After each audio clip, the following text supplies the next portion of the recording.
Je surveille avec attention, Francis, là, les transactions d'avant-ouverture de marché à la suite là, de ce qui s'est passé en fin de semaine, l'attaque des États-Unis sur des bases iraniennes. Ça commence là, à diminuer, notamment pour le Dow Jones, le S&P 500, le Nasdaq, et on surveille aussi le cours du pétrole. Ben, l'un va très bien avec l'autre, en fait, Alex. C'est un peu de ça dont je voulais te parler. J'entendais ton intervenant précédent là, qui référait effectivement au détroit d'Ormuz, donc qui est une un petit bout de navigation là, d'environ 30 kilomètres qui donne accès là, à toute cette espèce de manne pétrolière là, du Qatar, de l'Arabie Saoudite, etc. On estime qu'il y a environ 23 millions de barils par jour qui transitent par là sur les 85-90 qui sont produits à l'échelle de la planète. Donc, à peu près un baril sur cinq, là, Alex, qui passe par là. C'est sûr que si c'est interrompu en raison d'un blocus iranien, ça va faire très mal. Euh, Bon, dans les derniers 24 heures, là, il s'est passé ce qui s'est passé. C'est pas à moi de commenter la dimension politique de l'affaire, mais c'est sûr que cette menace fait augmenter là, la possibilité d'une augmentation assez rapide du prix du pétrole. On le voit depuis juste 10 jours, là, ça a augmenté de presque 20 là, qu'on regarde le West Texas, le Brent, là, tous les grands indices de référence. Et donc, pourquoi est-ce que les indices boursiers diminuent? Ben, c'est parce que le pétrole, c'est un intrant majeur dans le transport par bateau, par camion, dans la fabrication, dans l'énergie pour énormément de pays. Donc, c'est sûr que si son prix, qui est un intrant important, augmente bon, de 20, de 30 et ça pourrait se poursuivre, ben, ça va coûter plus cher aux entreprises, leur profitabilité va diminuer et donc leur prix de l'action diminue. C'est donc, encore une fois, au terme de 100, presque 50 jours de l'administration Donald Trump, il a essayé pas mal de bêtises, mais est-ce que c'est enfin ce qui va... euh, c'est drôle, je veux dire, il a fait plein de drôles de décisions sur le plan économique, mais celle-ci pourrait faire excessivement mal et le cas échéant faire mal à beaucoup d'économies, pas juste l'économie américaine. Il y a énormément de pays dans le monde qui dépendent du pétrole de la région du Golfe et donc là, ça va être difficile d'estimer comment tout ça va se goupiller exactement.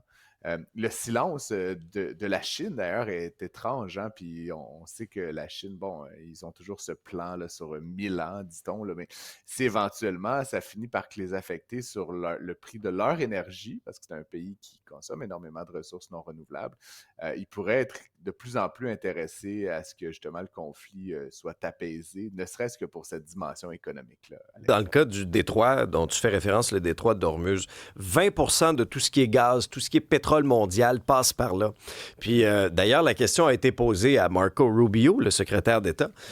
Lui il dit, si l'Iran fait ça, c'est un suicide économique. C'est pas compliqué, c'est un suicide économique, ça va être une catastrophe, là. Ouais, peut-être, mais je veux dire, en même temps, on a vu la Russie faire à peu près la même chose il y a quelques années en lien avec l'Ukraine, c'est-à-dire couper les robinets vers l'Europe. Ça leur a fait perdre des revenus pendant quelques temps, mais en même temps, l'arme qui est fatale pour ces régimes-là, qui sont des régimes non démocratiques, hein, où la population peut bien souffrir, c'est le dernier de leurs soucis d'une certaine façon, c'est qu'en fait, l'arme qu'ils utilisent contre nous, c'est l'arme de l'inflation. Puis Dieu sait que, bon, on a vu pratiquement partout au monde, les gouvernements ont été remplacés dans les derniers 2-3 ans. Pourquoi? Parce qu'on a vécu de l'inflation, parce que les gens pensent que c'est la faute du gouvernement et qu'est-ce qu'ils font? Ben, ils s'empressent de changer le chef d'État comme si ça allait changer la game. Je veux dire, Mark Carney, Justin Trudeau, Donald Trump, Joe Biden, je veux dire, entre toi et moi, Alex, ces humains-là n'ont eu rien à voir avec l'inflation qu'on a vécue, qui était beaucoup davantage liée aux mesures contre la COVID, qui était davantage liée à la fermeture de la Chine, etc., etc. Donc, encore une fois, l'arme inflationniste pourrait faire très mal. Ce serait une forme de suicide à court terme, mais tu sais très bien comme moi, Alex, que sitôt que les vannes vont rouvrir, sitôt que le détroit d'Ormuz va être libéré, on va s'empresser de tout acheter. Donc, tu peux gagner 10 par jour ou 100 par 10 jours. À la fin, ils vont finir par le vendre, leur pétrole. Donc, je ne suis pas tout à fait d'accord avec l'analyse de Marco Rubio là-dessus. Ça semble davantage comme un élément de spin que comme de l'analyse économique, si tu veux, Ouais, à mon je avis. pense que oui. Ce qui se conçoit bien s'énonce clairement. Connais-tu la formule de Boileau? Ce qui se Oui, conçoit bien tout à s'énonce fait. clairement et les mots pour le disent viennent aisément. Et voilà. Mon père me récitait ça. Je sais pas, c'est comme codé profondément dans ma tête, Alex, cette Mais, phrase-là. mais Euh, ça a un coût, hein? Ça, ça a un coût, apparemment, ça a un coût. Je t'en parle parce qu'effectivement, on apprenait aujourd'hui là, de la plume de notre collègue Gabriel Côté dans le Journal de Montréal que le protecteur national de l'élève, excuse-moi, aurait dépensé 133 000 $. Pourquoi? Pour que ses employés puissent communiquer clairement avec la population. On sait que dans la fonction publique québécoise, il y a cette habitude un peu malsaine de parler en acronyme dans un langage un peu empoulé. Personne ne sait vraiment ce que j'appelle du langage de fonctionnaire. Hein? Des acronymes que tu dis qu'il y a juste eux autres. C'est un langage juste eux autres. C'est comme une langue secrète. Là. Ouais. C'est juste eux autres qui comprennent. Alors oui, effectivement, l'APTWC a fait en sorte que le TPWA... Puis là, tu regardes ça, tu saignes du nez, tu comprends rien. Langage de fonctionnaire. J'ai récemment dû obtenir un document, fait qu'il me fallait un VD 23, j'ai dû envoyer un VE 55. T'es allé à la maison des fous d'Astérix. Pour ce faire, Alex, je devais, de mémoire, je pense, appeler ou enfin envoyer un courriel. Et là, eux m'envoyaient un courriel sécurité. En fait, il y avait comme à peu près une dizaine d'étapes. Bref, il y aurait eu environ 600 000 $ qui auraient été dépensés en tout et partout par l'État québécois dans ce sens-là. L'Office des professions aurait dépensé de l'argent, le ministère des Transports.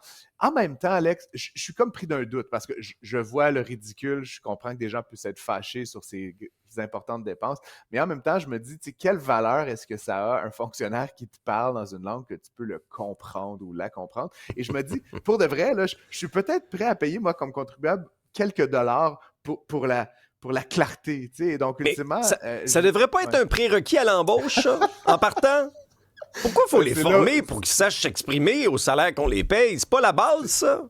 Voyons. C'est là où le bas blesse, effectivement, Alex, c'est qu'on sent que le verre est dans la pomme, tu sais, c'est-à-dire c'est un système, c'est une culture fonctionnariale qui a tendance à recourir. Puis tu sais, évidemment, aujourd'hui, Alex, là, puis je veux pas du tout casser du sucre, mais au croisement de l'écriture inclusive, tu sais, des compétences transversales, d'un paquet de nouvelles tendances un peu patentées, c'est sûr que tout ce qu'on fait là, pour atténuer finalement là, le langage, ben, ça ne fait que le compliquer. Donc là, la question, c'est où est-ce qu'on tire la ligne entre dire simplement des choses qui doivent être dites et de l'autre, essayer de correspondre à toutes les exigences, encore une fois, de diversité, équité, inclusion, encore une fois, de représentation, de la complexité des processus. Donc, il y a quelque chose d'assez bizarre qui se trame du côté de la fonction publique. Je te dirais une chose, c'est une hypothèse que je n'ai pas testée, mais je pense que plus la fonction publique est grande, plus elle a tendance à développer son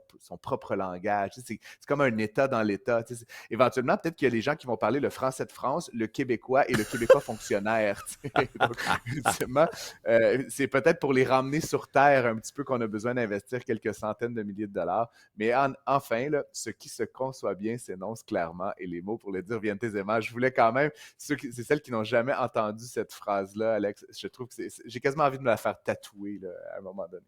Ben pourquoi pas, tu nous enverras des photos, puis je vais vous donner un truc gratis. À part ça, c'est rare que ça m'arrive. Gardez donc en tête pour qui vous faites ça. C'est pour les gens, c'est pour les citoyens. Hein? Fait que la prochaine fois là, que vous parlerez dans votre langage de fonctionnaire, là, pour qui vous faites ça? C'est pour moi, pour toi, c'est pour nous autres. Fait qu'arrangez-vous donc qu'on comprenne. Sinon, appelez des consultants. Ah ben oui.